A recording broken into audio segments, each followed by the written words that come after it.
once more the story of Easter. I seem to have missed some excitement. What's going on? Well, the women were just talking about it. Everyone's talking about the leader from Galilee. His followers, they had to hold back the crowds. Oh, his followers are a funny lot. A real mixed bag. Fishermen, tax collectors and all sorts, and mainly from the north like him. Hardly the army for a king, Miriam dear. Don't upset yourself. Look, I'm not a spy nor an informer. I'm one of Jesus' followers. So you're one of them? Oh, can you tell me where I can find him? Is it true what they say about him? Is he the Messiah? Is he the Son of God? Is he? I don't know. You don't know? Well, now, that is a surprise. But then why are you following him about? When I first started to follow him, the Master, it was such an amazing experience. He seemed to make you forget everything except his words and his plans to save the people. I mean, I told myself, a leader like this can make us great. The greatest people in the world, greater than the Romans, greater than anyone. He's an astonishing man, unlike anyone I've ever met. But what? But he's not doing what he promised, is he? Not really. Where's he leading us? Where are we going? I gave my life to him, and what's he doing with it? All this power that he has, all the good that he could do, and he won't make use of it. Look today, how he was welcomed as if he were a king. Oh, he attracts people. He attracted me. But he won't use this power that he has over people to free Israel. He won't do anything. What does he do instead? He goes into the temple, and he makes a great scene by turning over the tables and driving out the traders. People like you, just doing what you've always done, just trying to make a living. Oh, of course, the chief priests, they were furious. What else did he expect? But you're disappointed then? Yes. Yes, I am. Look, he even supports us, handing over so much of our hard-earned cash to the Romans. He said it publicly. Well, if he had said any different, he would have been arrested. Anyway, this disappointment of yours, is this Jesus' fault or is it your own? It's not me. I know what I want. I want to see peace and happiness and prosperity in Israel. I'm willing to work, willing to die even to get these things. And why doesn't Jesus understand that? Why won't he listen to me? But you just said people do listen to him. Oh, he's a wonderful talker. And yes, I think what he says is true. But he'll only talk. He won't do anything.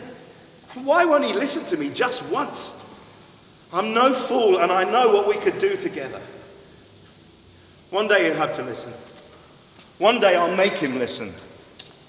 And then comes along a fellow claiming to be the Son of God and King of the Jews and God knows what, if you'll pardon the expression. But really, there are things that will try the patience of a priest. And he tries to pull down all the rules and undermine our position. What do you mean, fool? Offer me Jesus. Offer to give him to you. Offer you his life. Offer to betray him. You mean this? Would I come here risking my neck if I wasn't serious? You want money, of course. No, not really. Though some trifling amount might make me more cooperative. I'm just so disappointed in him. He's not the leader I'd hoped for. The more fool you for hoping in the first place. What price do you put on your master? I'll leave the details to you. He's a valuable property. 20 silver pieces. I'm not a rich man. 25. His supporters will be armed. 30. My last word. Take it, man. Sounds reasonable. Look, I can lead you to him. When he goes to pray in Gethsemane, I can lead your men through the darkness to where he'll be. How shall they know him? I'll give some sign. Something that won't make him take guard. I know, I'll just go up to him. and greet him. Kiss him. You really are a delightful fellow. I've always believed that traitors were born, not made. Never mind the moral judgments. Oh, you priests, you're good at that. You're willing to take him by any means, and I'm willing to give him to you. To sell him, I think we mentioned 30 pieces of silver. You pay me the money and make your arrangements. It'll have to be soon. The sooner the better. Wait, fellow. Who do you think you are? Even if you are doing me a favour.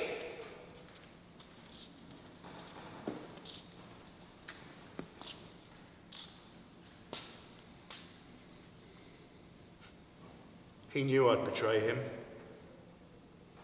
He probably knew before I did. And I didn't do it for the money. I was just so disappointed in him. There was so much we could have done together. No. He's not the leader I'd hoped for. Tonight it's been full of awe, strange, moving. I'm puzzled.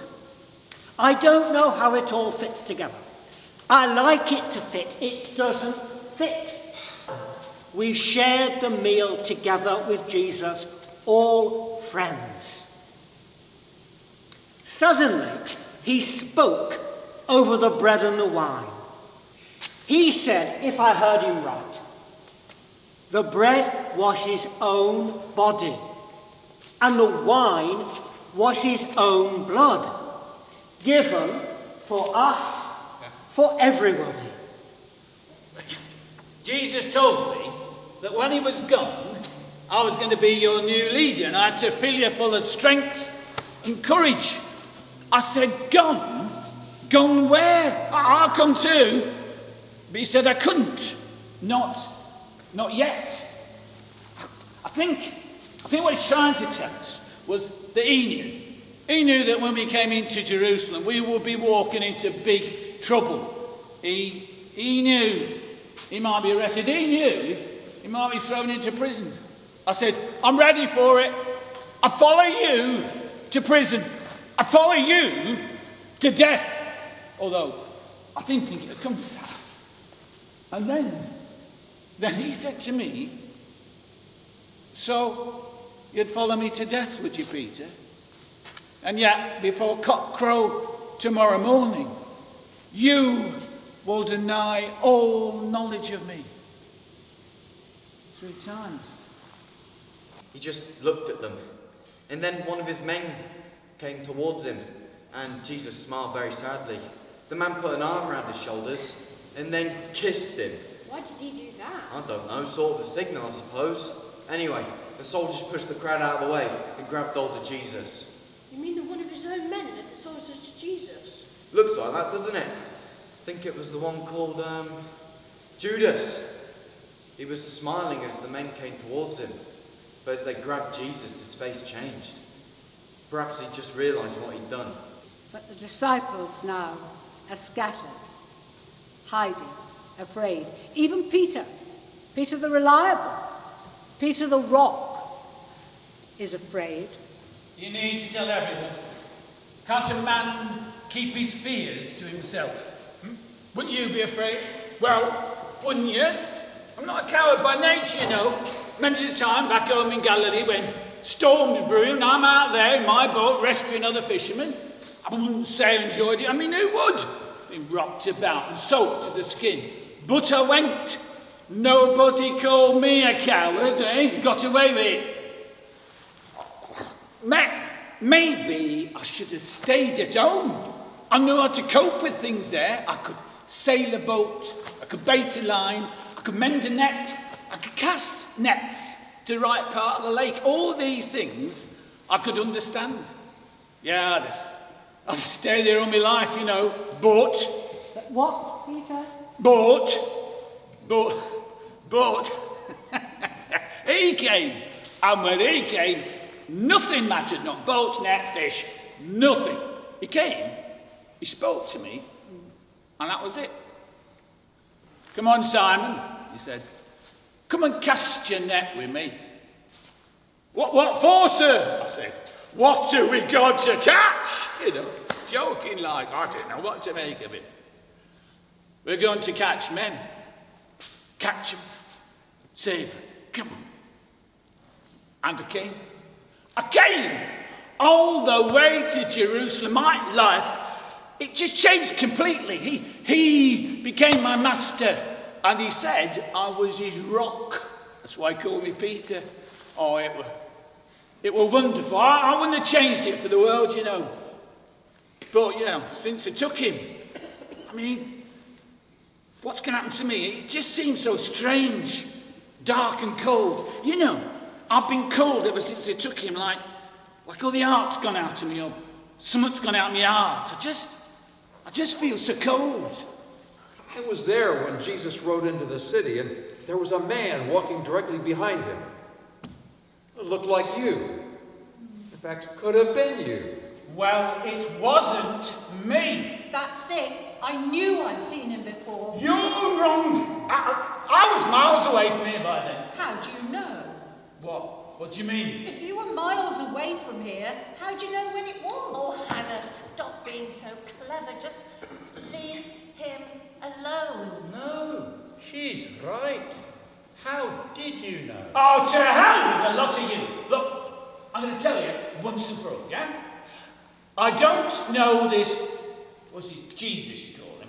Don't know him, never did know him. With all this fuss going on, well, I'm damned if I want to know him. What language? What's the matter now? And he said, so you'd follow me to death, would you, Peter? And yet, I tell you, before the cock crows tomorrow morning, you will deny me 3 times. Why, man, whatever's wrong with you? I heard a cock crow. Is that all? It's enough. Sorry, I've got to go. Excuse me. Gotta go. Just what I've always said. You get all sorts from the north, and not the right sort. Oh, that poor man is not in his right mind. No. He's guilt-stricken. He's one of them. He is a follower of Jesus. You look as though you'd just seen a ghost. No, just remembering something, that's all. All right, you win. I'm a coward. He knew. Jesus knew. He said I'd crack, and I swore I wouldn't. You heard me, didn't you? They all heard me. I denied the master, not once, but 3 times. So, it's over. What a way to end.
Was an omen, a warning. There was a hall of judgment, a very big hall of judgment. It seemed as if it was the temple in the city, and there was a man, and he was bound, and there was a ring of thorn on his head, and then I realized, no, it wasn't the temple at all. It was a judgment seat, and he was the judge. He's in the judgment hall, mistress. They brought in a prisoner from the Sanhedrin to be condemned to death. He's a Galilean prisoner named Jesus. But all the slaves are saying he's a good man. They say he's good to the poor, he heals the sick, he gives the blind their sight, and they're even saying that he... Enough. I must give a message to my Lord Pilate at once. Find writing material. Hurry, woman, hurry! We have not a moment to lose. Hurry! Oh, that man. There is a legend that Pilate's wife became a Christian. But be that as it may, she never forgot Jesus, nor did Ione, the Greek slave, nor did anybody who saw Jesus at that time. Pilate remembered him. I had good cause. It's not an easy job maintaining law and order in a God-forsaken land like Judea. It's my job to dispense justice and to see that the decrees of the emperor are carried out. When they brought this man to me, I expected some swaggering charlatan, some self-appointed king of the Jews, or else some harmless, opinionated lunatic with delusions of his own power. But this man, he just stood and looked at me and said nothing. He didn't boast, he didn't plead. He looked straight at me as an equal and wouldn't do anything to make my decision easier. It was perfectly obvious to me that the chief priests were jealous of his popularity with the people and quite capable of inciting the mob to riot. What shall I do with this man, then? Crucify him, they shouted. Crucify him! I can hear it yet, like waves breaking across a cliff. It became a chant. It had no meaning. It was the voice of hate and senseless violence. Crucify him! Crucify him! Crucify him! Crucify him! Crucify him! Crucify him! Crucify him! All right! Be silent! Take him. Scourge him. Crucify him.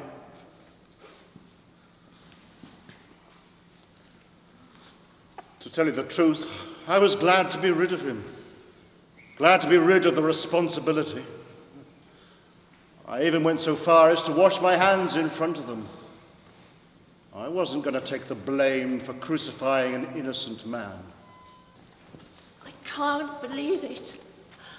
I can't believe what I've just done. Well, you all heard me, didn't you? No, of course you didn't. You just heard a great roar from a crowd, but I was there and I roared too. When just a few days ago, I was shouting Hosanna. When we first heard that Jesus was coming to Jerusalem, we were so excited. I rushed out to meet him. We all did. We were full of joy, and he didn't come like King Herod, all golds and purple and soldiers keeping us away with their staves. No, he was on a donkey, and his followers were women as well as men, and children were running along beside. And we all shouted and waved. We threw our palm leaves down. He was our king. But then something happened. There was an argument in the temple with the chief priests, and the elders, they told us that we were all misled, that he was a blasphemer, and we should go to the Roman governor and demand he be executed. Well, I've always been afraid of the elders. I didn't want to get into trouble, so I went. I thought I could get lost in the crowd. I thought I could slip away. But I became one of this great seething crowd shouting, all talking with one voice like one person, all shouting for our King to die the death of a slave. And I shouted too. I heard later that when he died, he asked God to forgive us all. God may well forgive me, but how can I ever forgive myself? Halt! Here's the place. Set down that cross. You three attend to it. And remember, Marcus, the blows are struck, the nails are driven for Roman law and Roman order, not your own private satisfaction. Set to work. Marcus, there, give him some wine. He won't last long. That strain of wrist, the arm's tension, and the scarecrow hang of chest. Ah well, poor devil. He's got decent eyes. Were you there when they pierced him in the side? Were you there when they pierced him in the side?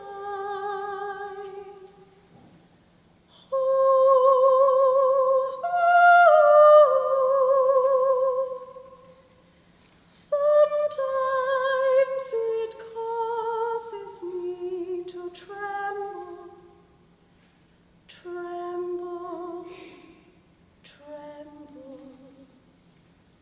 Were you there when they pierced him in the side? You were there, Mary. Yes. I was there when they crucified him. At the foot of the cross with Mary, his mother, and John. Oh, young John that Jesus was so fond of, and most of the others, watching. Oh, he didn't want to watch. The things they did to him. He was hanging, and he was choking. The ribs are pulled up, you know, you can't breathe. It got so dark quickly, too, as though, as the life ebbed out of Jesus, the daylight died too. Oh, the light of the world was going out, like a candle flickering, waiting for the last breath to blow it out. But even though it was dark, we didn't miss a minute of the agony on the cross. Oh, they lit torches. We could see the notice above his head. This is Jesus, the King of the Jews. And towards the middle of the afternoon, the darkness seemed complete. And Jesus cried out in a voice I could hardly recognize. "Father," he cried, "into your hands I commend my spirit." And then he breathed his last. I don't think I shall ever see anything again without the shadow of that cross. And when they took him down, I held him in my lap and kissed him. He was cold, and the blood, his poor hands and feet, and his body was growing stiff. And I remembered the first time I ever held him, and the first time I ever kissed him. He was warm, and I was warm. Oh, yes, we were in a stable, but a star had filled that humble place with light, and shepherds had come down from the hills and were kneeling in awe and in love. The air seemed full of music. Then, later, those strange men, like kings, they had travelled so far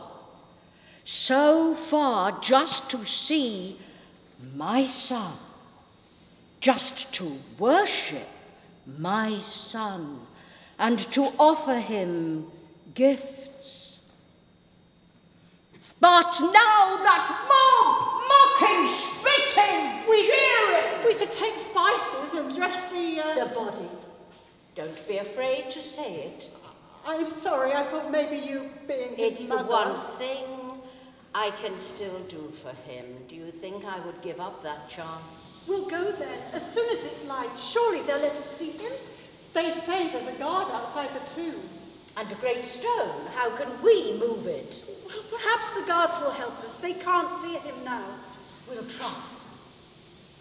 Even going there to that place. It's better than waiting here in the cold and dark. As soon as it's light then, I'll get cloths and spices and tell the men we're going. I'll help you collect the things. Mary can try to rest, and I'll light a little fire, and you can warm yourself for a little while before we go. I should be glad of a little warmth. Maybe when the sun comes up and it's light, and we've been to the garden, maybe then it will be easier. Don't look for the living among the dead. Jesus is not here. He has risen from the dead. He's alive. I knew it. Remember how he said he would rise again? I remember. We remembered, but we daren't hope. Didn't he tell you what would happen? The Son of Man must be crucified by evil men and die, and on the third day he will rise again. This is the third day. Go out into the world, among the living. Jesus belongs to the living world now. He is alive.